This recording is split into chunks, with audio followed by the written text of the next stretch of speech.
என்னுடைய அருள்வாக்கு. அருள்வாக்குன்னா என்னது? வார்த்தை. வார்த்தை. தம்முடைய வசனத்தை தந்து அவர் நம்மை பிறக்க செய்கிறார். நிக்கோதேமுக்கு பெரிய சந்தேகம். அது எப்படி நான் 2வது முறை போயிட்டு எங்க அம்மா வயிற்றுல பிறக்க முடியும்? அப்ப இன்றைக்கு அதற்கான பதிலை சொல்லுகிறது திருவசனம். என்ன சொல்லுது? எதனாலே பிறக்கணும்? கர்த்தருடைய வார்த்தையினாலே நாம பிறக்கணும். கிறிஸ்துவின் அன்பிற்குரியவர்களே, வேத வசனம் மறுபடியுமாக நம்மை பிறக்க செய்கிறது. ஆவியினாலும் ஜலத்தினாலும் பிறப்பது என்பது என்ன? வேத வசனத்தை நம்பி அப்படியே ஏற்றுக்கொள்வது. அதுதான் அப்படியே நம்புவது. சரியாக சொல்ல வேண்டும் என்றால் நாம் திருவசனத்தினாலே நித்தம் நித்தம் நடத்தப்படுவது. அதுதான் மறுபடியும் பிறப்பது. சங்கீதம் 32 நாம் வாசித்தோம். 8வது வசனம் என்ன சொல்லுது?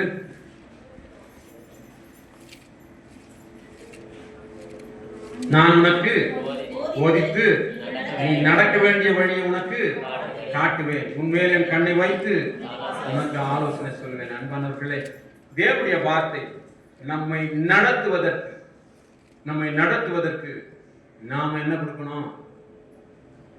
அதற்கு இடம் கொடுக்கணும். எத்தனை பேர் கர்த்தருடைய வார்த்தை நம்மை நடத்துவதற்கு இடம் கொடுக்கணும்?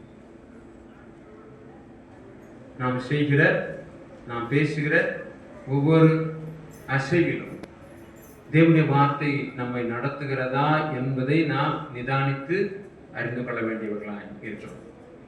ரொம்ப முக்கியமானது. கிறிஸ்துவானவர் திருமுழுக்கு பெற்ற உடனேயே ஆவியானவராலே காட்டு பகுதிக்கு நடத்தப்பட்டார். அங்கே 40 நாள் இரவு பகலாக உணவை மறுத்து தனித்திருந்து தேவனுடைய வாயின் அருள் வாக்கை என்ன பண்ணாராம்? கொண்டாடினாரா இல்லையா?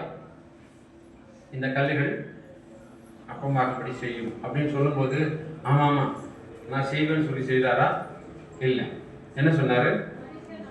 தேவனுடைய வாயின் ஒவ்வொரு வார்த்தையினாலும் பிழைப்பான் அப்படின்னு சொன்னார். அப்போ அந்த இடத்துல எதை ரொம்ப உயர்த்தி பேசினார்? ஏன்? அவர் மனசுல அப்படி என்ன இருந்ததுனால அதை உயர்த்தி பேசினார். 40 நாளாக குடும் பசி, கொலப்பசின்னு சொல்லுவாங்கல்ல, எப்படி இருக்கும்? அது வந்தா எல்லாமே பறந்து போயிடும் சொல்லுவாங்க.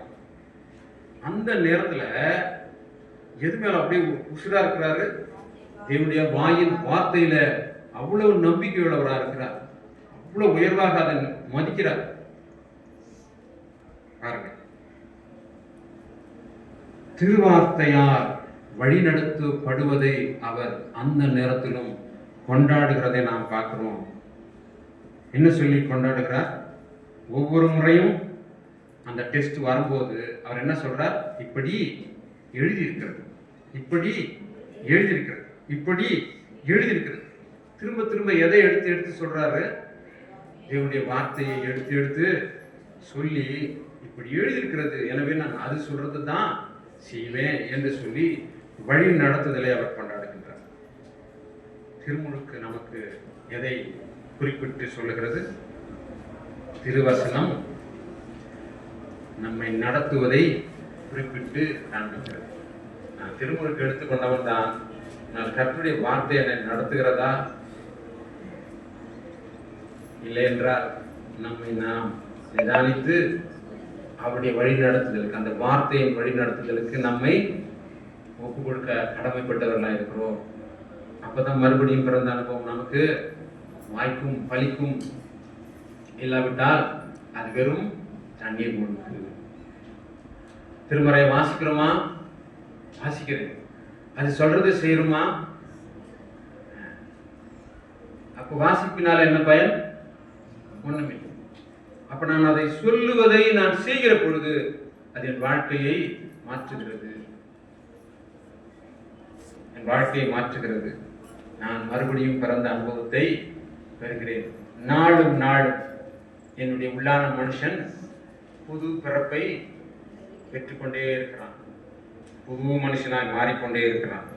அதுதான் திருமுழுக்கு குறிக்கின்ற அடையாளமாய் இருக்கிறது. இது கிறிஸ்துக்குள்ளே நாம் காணுகின்ற அடையாளமா இருக்குது.